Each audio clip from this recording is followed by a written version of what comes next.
Yeah, we're taking back the country. We're taking back. We're God's chosen people. Now the son, oh my God, I'm going to be questioned. People are going to be concerned. Oh, the horror, anti-Semitism. Disrupt America that I fought for. Weird thing to happen. I saw this report. This is interesting. This is from the Times of Israel. So this is an Israeli publication. I want to make that disclaimer. This is an Israeli publication. If you want to know the truth about what's happening over there, go right to the source, because the Israeli media is not afraid to express exactly what they're doing. They're not afraid to expose it all. But I found this interesting because, as you know, there's actual Canadians that went over to Israel, joined the IDF, and are assisting in this genocide on Gazans. That they joined up with the IDF and enlisted themselves, and they were able to do it with like an international visa to join and enlist in the Israeli army. Now, because they want to return back home to their family, those same people that enlisted to aid a genocide are afraid to come back to Canada. I kid you not. So it says, I'm afraid to go home. Canadian IDF soldiers fear fallout from war crimes probe. So apparently, they don't mind seeing children, mothers, innocent lives, journalists, nurses, people in a park. They don't mind witnessing limbs blown apart. They don't mind that children are starving. They don't mind that it's completely wiping out this entire population, that this is not defense of Hamas against Hamas, that this is purposely done for the sole entrenching purpose of the Greater Israeli Project, knowing that these people put everything of Canada aside to enlist in a foreign army to be complicit with their agenda. The thing that they're afraid of is coming back home and being questioned of war crimes. Wow. It almost sounds like you betrayed your country to enlist in a foreign country's army and doing their agenda. And yeah, you're going to get questioned when you come back home. What is this about? What's this about? And I would say that, yeah, I would hope that there's some questions, regardless of what country you're serving. You're leaving Canada. You're a Canadian citizen going abroad to assist a foreign country in their agenda. Wouldn't that not find it conflicting? Wouldn't that find that conflicting? What if it was a Canadian joining the Iranian army? What if it was a Canadian joining the North Korean army, or the Russian army, or Ukrainian army, or any other army outside the country? Because you'd be complicit with their agenda, which goes against our Canadian defense. So wouldn't that be conflicting? Wouldn't that be troublesome? I would expect there to be questions. And I expect there to be even more questions considering the fact you're assisting a genocide. So this article says, when Nadi Huberman was given back his phone in March after weeks of reserve duty on Israel's northern front, he was inundated with messages from friends about a website he never heard of. People were texting me saying, watch out, your name is on it, he said. It was findidfsoldiers.net, a site created in February by David Mastrossi, a Canadian journalist who has harshly criticized Israel, accusing it of ostracizing a planned genocide in Gaza. Mastrossi, an editor for the outlet called The Maple, that's what we just read previously, that's the same guy, aimed to identify Canadians who had fought for the Israeli Defense Forces either during the current war or previously. At a time, Huberman said the exposure felt disturbing but marginal. So you find it disturbing that your name's on a website, but not the onset slaughter of children. Think of how sickening your priorities must be. Think of the mentality of these people. Yeah, it's okay that an infant starves to death. It's okay that I blew up a hospital, I blew up a residential building, or I assisted in mowing down people in the streets. Okay. But my name on a website? God, the horror! I've been exposed. I feel disturbed. I feel deprived. I feel marginalized. When's the crocodile tears come out? Then in June, the Royal Canadian Mounted Police announced that it had an open investigation to matters relating to the Israeli-Hamas armed conflict, with the possibility of uncovering a perpetrator. God, I don't know why I couldn't say that. Of core international crimes, such as genocide, war crimes, or crimes against humanity. Yeah. Oh my God, you might be questioned as a Canadian why you're assisting a foreign country's agenda in genocide. Wow. So when Canada actually does some justice, everyone's up in arms about how conflicting it is and how marginalized it is, but yet, Tamara Leach and Chris Barber are being sentenced to 7 to 8 years in prison for demonstrating their support and love for this country. They're the sinister ones, not the people that deliberately go out of their way to join a foreign country's army. Again, it doesn't have to be Israel. I'd be asking the questions of any country they enlisted in. Why? You're a Canadian. Why are you assisting a foreign country's agenda? Especially one that's complicit of genocide and war crimes, pointed out by the government of Canada itself, by the UN, by the ICC, by every other country except the United States. But we know why. In previous years, the RCMP has conducted similar investigations relating to crimes against or by Canadians in the context of other foreign conflicts, including Rwanda and the former Yugoslavia.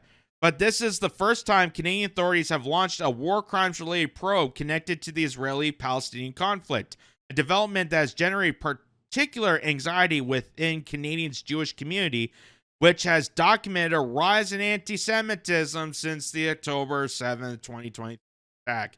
Yes, it's anti-Semitic.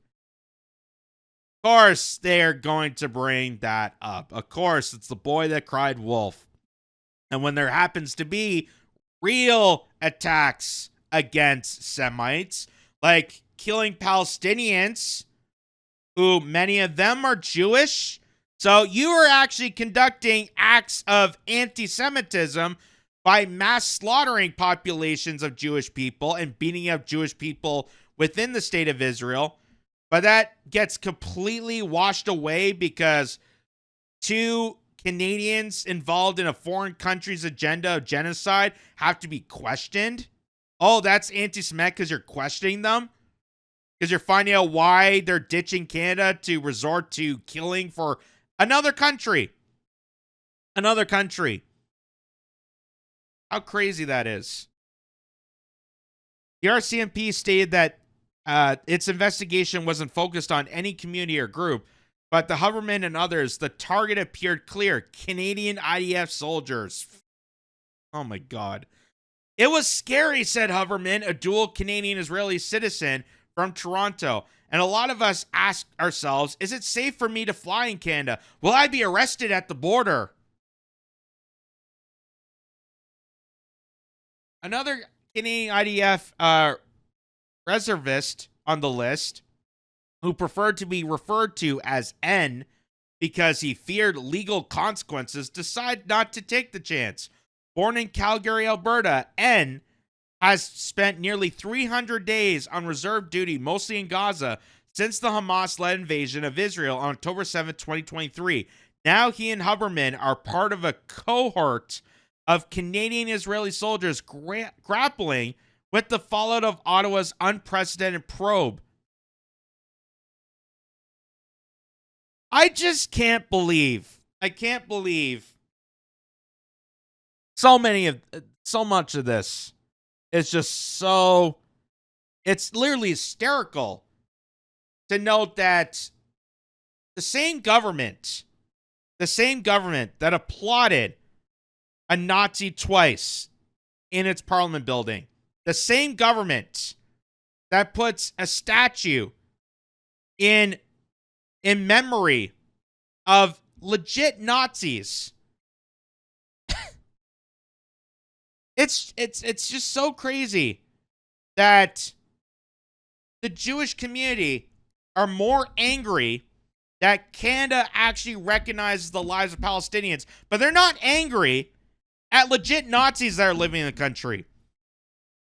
Like, how again, the mentality of these people, the mentality factor here is just so eye-opening. It's so eye-opening. And when you get into that world, you get into swarms of this, what this death cult really is, because really, Zionism is a death cult. That's not a hyperbole. That's literally what it is. They attack their own if it goes against the agenda of the Greater Israeli Project and keeping on this superior race of theirs. Sound familiar? Sound familiar? But back to this. The investigation has alarmed and confused them, along with other Canadian Jews, at a time of rising anti-Semitism and tense relations between Ottawa and Jerusalem. I was supposed to go back to Canada last week and told the Times of Israel in July, but after the investigation was announced, I felt afraid to go home. Again, you're okay with mass slaughtering of children trying to receive food and water. That's okay to you. But your biggest concern is going back home and being questioned about it. Wow. I'd be more concerned that I'm enlisting in a foreign country's army in the first place. I'd be having, why would I leave my home and native land of Canada to go serve the needs of a foreign country? But of course, you're a dual citizen. You're a dual citizen, so you're just allowed to go over there. You're just allowed to partake in a foreign country's army. What if Israel attacks Canada? What do you do then? What do you do then as a dual citizen? Which side do you comply to? Are you on our side or the other side?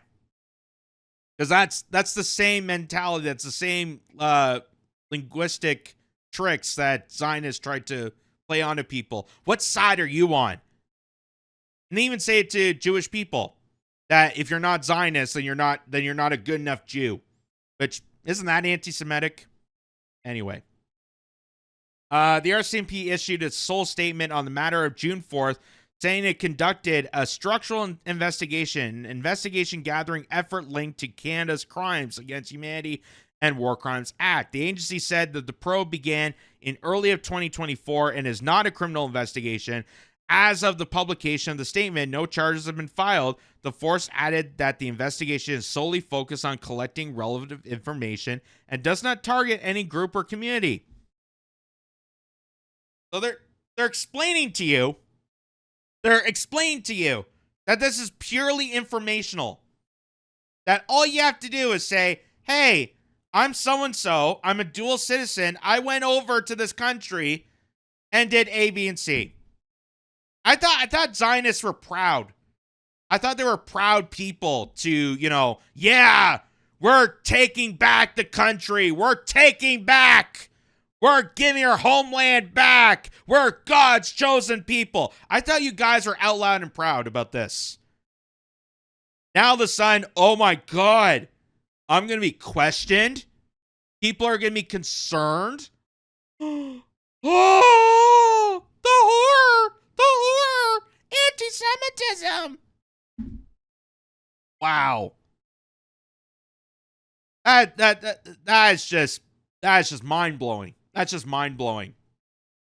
And just to show, again, another instance, we had fellow Canadians that enlisted in the Ukraine army. And again, I don't understand why Canadians deliberately go against their own country. And I'm not saying that, you can feel whatever you want about these wars, but isn't it kind of just deranged that you would leave your country to enlist in another country's army to do the dirty work of that country and then expect to come back home to Canada and not have a follow-up? Like, why are you enlisting in a foreign country's army in the first place then? Obviously, you're going to get some questioning. Obviously, you're going to get some scrutiny. If a Canadian joined the Saudi Arabian army, would you not expect that there'd be questioning? Why are you joining this nation's army? Are you moving over there? Are you getting citizenship there? No. So why did you join their army? What are you doing over there? What's the purpose? So crazy. But here's this little take here. 2 Canadian mercenaries were disposed of during the fighting near Artemovsk. How do you say that? In the DRPR. We are talking about Kyle Porter and Cole Zelenko, CBC reports. Both Canadians served in the Ukrainian International Legion. According to the channel, one of them said before his death that the conditions on the front line were like a meat grinder. So, to me, that'd be scary. To me, I'd be horrified. I'd be more horrified joining and enlisting in a deadly war, which is why I'm kind of very strongly opinionated being against war, being against the funding and manufacturing of war, mostly for the fact that it concerns my safety, it concerns my family's safety, it concerns anyone's safety, that continuing on this just demise of humanity, that we keep pushing the war propaganda, the war machine, that it's completely jeopardizing our stability of life on this earth. Yeah, I think I'd be concerned. I'd be more concerned about going to the front lines of a brutal war and being slaughtered and killed, seeing my friends being slaughtered and killed, seeing people that I know being slaughtered and killed, innocent lives being carnaged. I'd be more so upset and horrified than being afraid to go home because, God forbid, my government's going to be asking questions. God forbid, someone's going to ask me where I'd been, why I joined the Israeli army. God forbid. And like I said, I thought Zionists were supposed to be very proud people. You're a superior race. Arr! God's chosen people. We're doing this. Rah! And all of a sudden, an investigation comes out where they just clearly want information. You go, ah! Don't touch me. Don't ask me. Ah! Anti-Semitism. Like, idiotic cowards. That's crazy. That's crazy that you're okay with that much war, that much atrocity, seeing death and disparity constantly in front of your eyes. You're okay with that. But the Canadian government asking you questions is apparently a panic for you. Wow.